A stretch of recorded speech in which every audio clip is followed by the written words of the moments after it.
मैंने vision IAS की जो मंथली मैगजीन थी उसको फॉलो किया था। आपको सर यूपी के लिए विजन आईएएस की मंथली मैगजीन क्यों फॉलो करें? तो मैं एक बात कह रहा हूं, पहली बात ये ध्यान में रखिएगा, जो पहला फैक्टर वो ये है, जो आपके मैंने कहा इनडायरेक्ट क्वेश्चन है। इलेक्शन कमीशन न्यूज में है, आचार संहिता उसने लागू की और आचार संहिता का बहुत सारे लोगों ने उल्लंघन किया, हो सकता है इलेक्शन कमीशन न्यूज में है।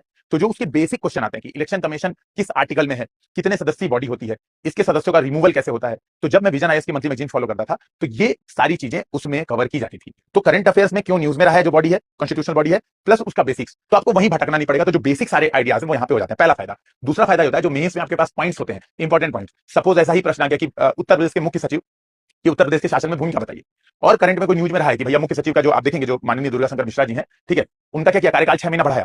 तो जब कार्यकाल 6 महीना बढ़ाया तो इसका मतलब वो न्यूज में आ गया।